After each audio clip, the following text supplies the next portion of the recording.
Okay. All right. Good afternoon, everybody. And I am very proud to be joined by Senators Wyden, Senator Cantwell, and Senator Kaine. Now, yesterday, Trump announced a deal with South Korea. And it's very similar to the deals we saw in the past with Japan and EU. All talk, no substance, and raising costs for the average American. So let's go ahead and break some of these deals down. Each time it's the same story. Trump gets up, says whatever pops into his head that day, and the next day it comes out that everything he said, or almost everything he said, was exaggerated, wrong, false.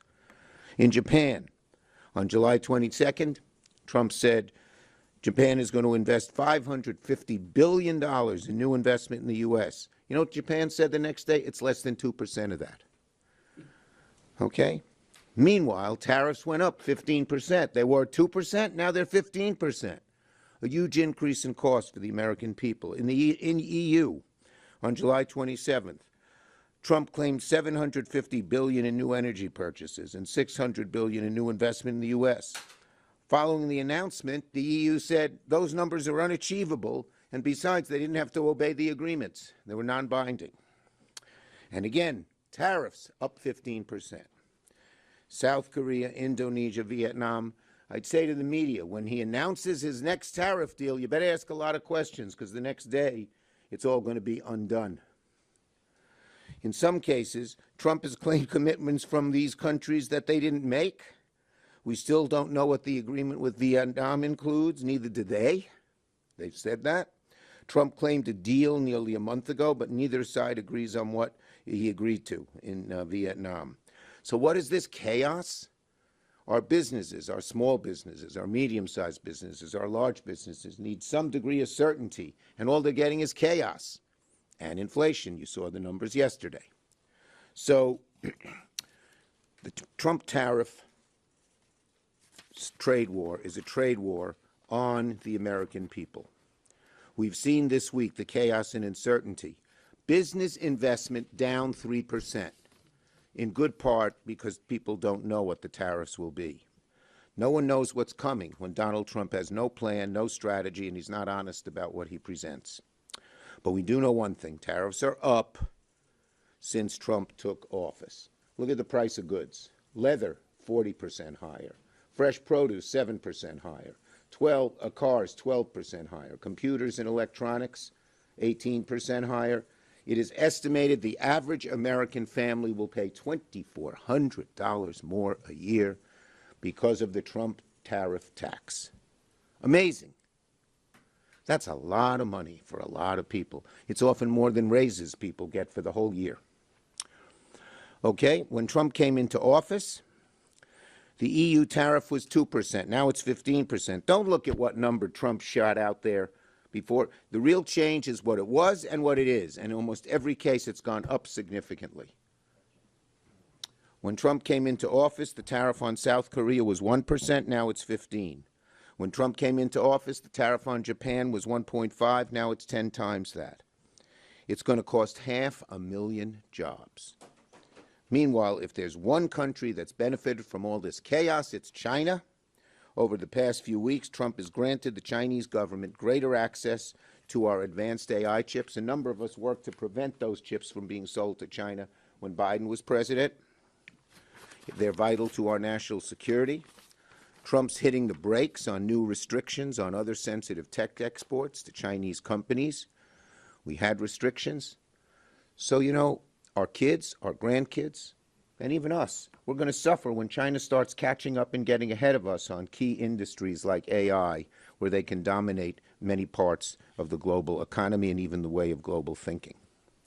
So our national security should never be a bargaining chip, least of all when we're dealing with Beijing. The deals he's made lack transparency, accountability, means of enforcement, what trade barriers are being reduced, who's making sure the investments are real, and if there are investments flowing in, how are we ensuring the money is going to benefit the American people, not one of Trump's billionaire friends, which seems to be the MO of this administration. So this is a deal, all right. It's a raw deal for the American people. Senator Wyden. Thank you very much, Mr. Leader. And folks, because the leader has hit so many of the key issues, I've just got a couple of points that I want to make to supplement his good arguments. First of all, the reason your mortgage rates are high, the reason your grocery prices are high, Donald Trump is pretending to do something productive.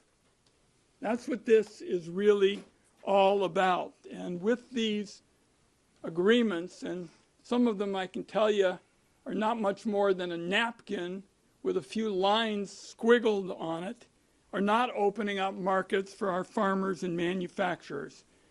And on the Finance Committee, we take a special interest in following the money. And this Trump trade recipe is a recipe for corruption. All the details about these so-called agreements are hidden. Nobody knows about them. And in fact, often they get denounced by a so-called signer before they even get in the news media.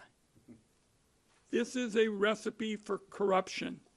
And I can tell you, on the Finance Committee, we're going to put a special focus in the days ahead on how Donald Trump and people around him could be personally profiting from some of these negotiations and some of these agreements.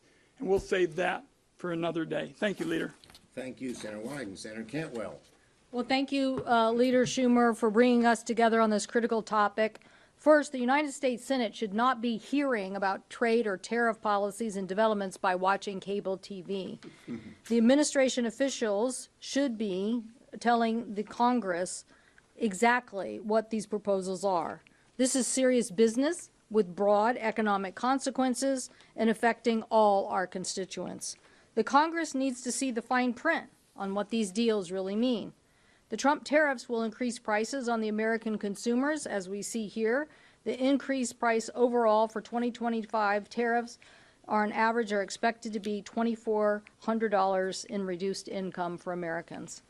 The Seattle Times had an article this morning that ground beef was selling for $14.49 a pound.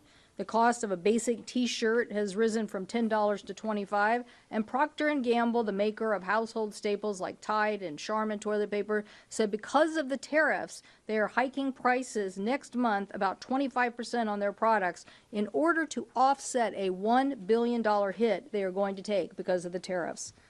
The president is also threatening tariffs on pharmaceuticals.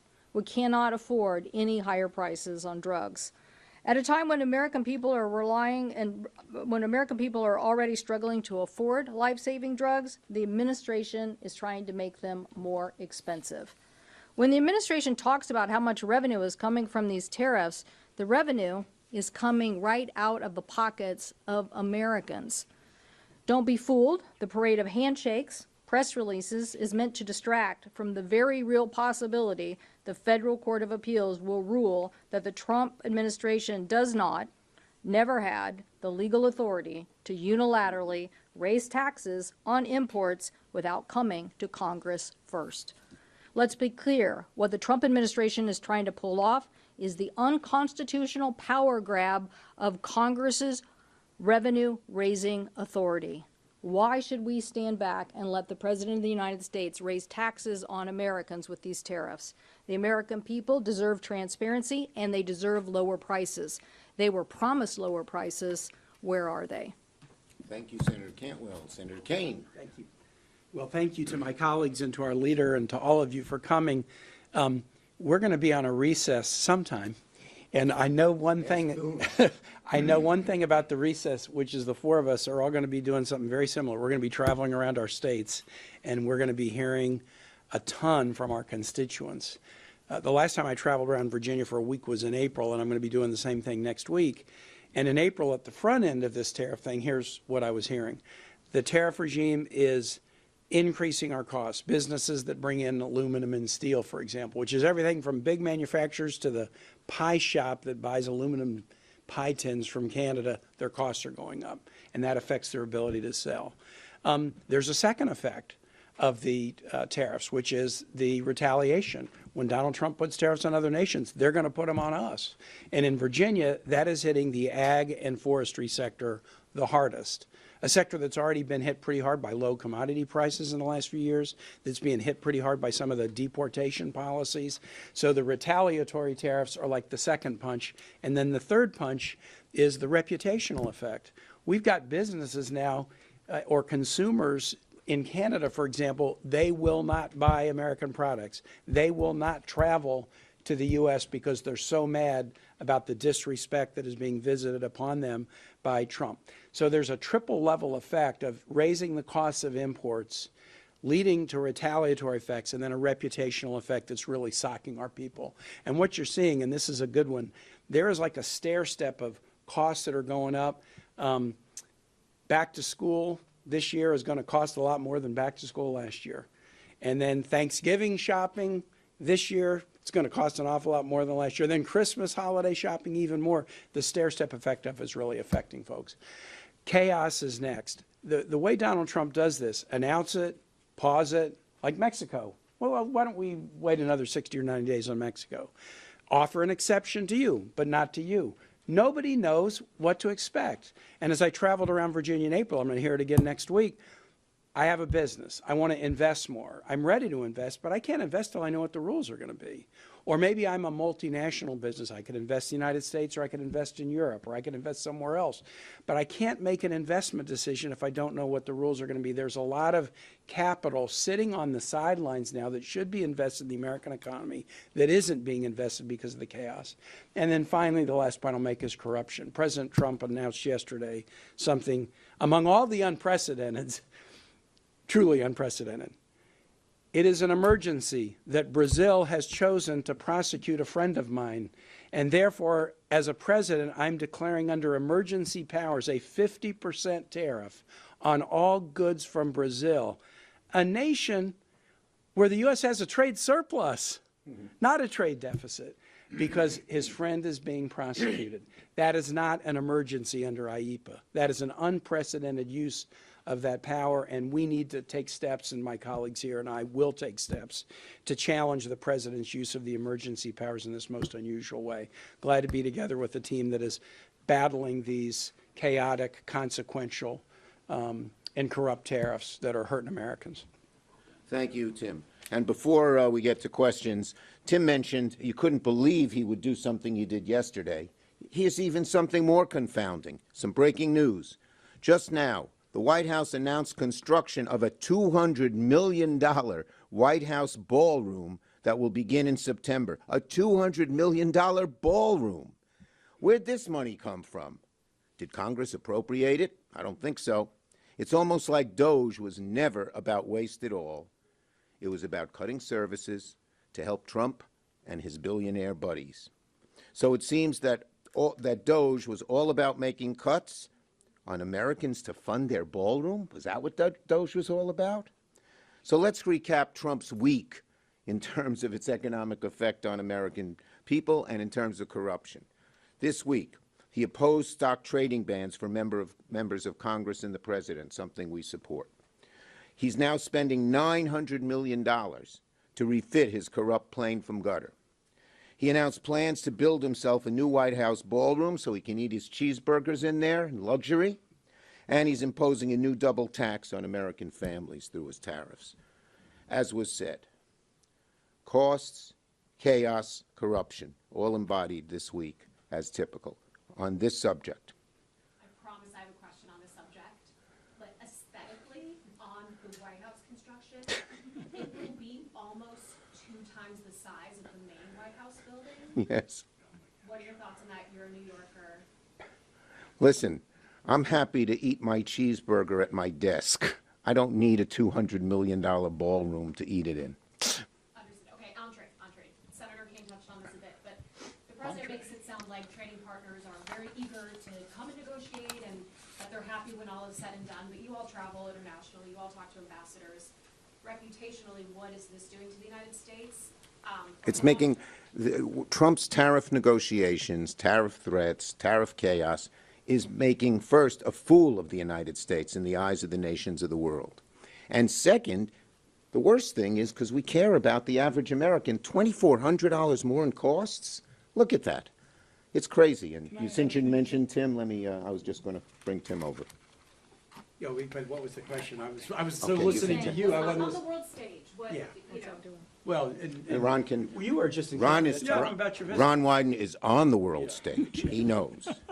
All of us have been interested in this, but I took a bipartisan delegation to Canada, and one of the principal questions just a few days ago was who they were going to make alliances with other than the United States, because it was clear that they didn't know what was going to happen. They didn't know if whether they heard that a deal was going to be on this particular approach, and then it was kind of taken in a completely different direction. So there's no question that the relationships that we have forged over the years, in some cases for decades, particularly in terms of having these alliances, we've got people we can count on, based on what we saw in Canada, are taking a big toll, and we really have no better friend than Canada. So if they're walking and not interested in some of these deals, that's a message. And on a Can I give an strategic, yeah, I was just going to say, on a strategic basis, instead of him allying with our allies against China when China does all kinds of trade imbalances with us and doesn't treat us fairly, he's having them join with China against us. How profoundly stupid and unthought out. Can I give I'm going to give an example. I was in Germany in April to talk to Germany about aid to Ukraine. So I went to Kyiv, Berlin, and Warsaw, and it was all focused on Ukraine. But everywhere I got, before I could talk about my issue, they were like, well, wait, what about tariffs? So here would be the German example. They rewrite their constitution to enable them to put more into defense. They elect a new government that's probably the most pro-U.S. government that they've had in Germany for a very long while. And the government that's elected, the new chancellor, has a mandate, and that's jumpstart the German economy that's been in the doldrums since 2019. So you're meeting with the new government. It's like, we are your friends. We are together with you in Ukraine. We want to put in more. We're pro-U.S. We just got elected with a mandate. You are the biggest obstacle standing in the way of us and the mandate we just got from the German people, because the tariffs are going to hurt this German export economy so badly. So as Chuck said, these are punishing our allies more than our adversaries, and sometimes they're even punishing Americans more than our allies. The president cuts a deal to put a 15% tariff on Japanese products. Toyota stock goes up by 8%. Why? Because even at 15%, it is now cheaper to buy a Japanese vehicle in the United States than one made in America with a lot of content from Canada and Mexico. So we're hurting allies for adversaries, and we're hurting ourselves to the advantage of others. It makes no sense. We're hurting our own countries. Ford announced a $2 billion loss in good part because of the tariffs. Yes. My question is related to what you just said, which is you've had two IEPA votes. One passed, one probably would have passed if White House and McConnell had been. Would have passed. But at any rate, my question is, given these earnings reports that we're having, and given that the deals have resulted in substantially higher tariffs, do you think that there could be movement among Republicans so that you could get a veto-proof majority, which of course you would need to actually end the Right. IEPA tariffs if the courts do not? Well, I'll call on Maria for a minute because she had a bill to put it back in Congress where it was, and I think 7 Republicans joined it. Yeah. Maria. Well, And also, if you could touch on section 338 and 122, in case IEPA is overturned in the courts, is there something Congress should do about these other archaic? Well, the courts are looking at these issues now, and the lower court, as you can see, basically said there was nothing in what the president was trying to say from emergency perspective, and we don't think he's following the law as it relates to 301 or any of these. When you do tariffs like this, you have to have detailed economic analysis of the damage and the cause, and then make a point, because trade is about world trade rules and order, not about just making something up, whoever's president. I mean, that's what distinguished, even back in England, they were like, no, we're not giving this power to the king, because people realized in the founding of our country that that's a dangerous thing to have a king or a president have this ability, because it is basically a tax. So they wanted to have a legislative body do this. So I think that they have not proven their use of these tariffs in any of the, I know they think, that Secretary Lutnick said he could fall back on 301, but you really have to have a very detailed case on 301. So listen, I represent two big companies in the state of Washington, Boeing and Microsoft, who just had great earnings reports. Why did they have great earnings reports? Because they're investing in next generation technology and they're selling into a global market. Okay, the president is proposing a contraction of us doing that. He's not proposing, he's cutting all the science and R&D. He's cutting all the things that said come to the United States and make these things. And as my colleagues just mentioned, he's making all our allies mad. So they're thinking, well, how do I counter the United States? Instead of saying, this is a global market, lots of opportunity. How are we going to reach those markets? How can we get our products into those markets? And so the cost on the American consumer, and I think the president thinks, oh, well, somehow they'll come back. You might force some elements to come back, but at what cost? And the growth that we've had in a global expansion is 95% of consumers live outside the United States. The United States should be attracting the best and brightest, making the best and the best products, and selling that on a global stage, not this contraction. And do you think you can get more Republicans on board to check these powers? Well, so yes, I do, because my Republican colleagues have said, let's see the deals. And now, while there's a lot of trumpeting of these deals, So to speak. they are handshake deals. The Wall Street Journal called them willy-nilly. I just think they don't represent the scope of what my colleagues, when you think about the first Trump administration and what happened with China, where they didn't follow through anyway, and our farmers were hurt, and then they came to Congress and said, you cough up the money to make our farmers whole, which taxpayers ended up doing, is not what I think my Republican colleagues have in mind. So I think as these details of these deals become clearer to them, I think you probably will hear more from them. Okay. Yes, ma'am. On the topic of unprecedented, because you mentioned that word, it is unprecedented that some Republicans are saying they want to go nuclear on changing the Senate rules, but others I talked to want to do this in a bipartisan manner. Tillis, for example, mentioned working with Democrats. Are you supportive of doing that? We certainly want to work in a bipartisan manner. First, remember, we're staying here, not because of us, but because John Thune wants us to stay here. Second, we are exchanging paper and conversations to try and come up with a bipartisan agreement. Last one. Yeah, one of the things that you guys are working on in a bipartisan way so far is appropriations. Yes. You know, we had a very messy long-term CR in March. You took a lot of heat by deciding that shutdown would have been worse for Democrats than what you ended up signing on to allowing. You're going to have a similar fight here in a couple of months. Do you still have that same view that a shutdown Look, would the actually work? ideal way to solve this is Democrats and Republicans working together in a bipartisan way to come up with appropriation bills. And we're making some progress on that. Senator Murray and Senator Collins are working together, and that's the way we ought to go. We hope Republicans will join us that way. Thank you, everybody. Hey, you guys, watch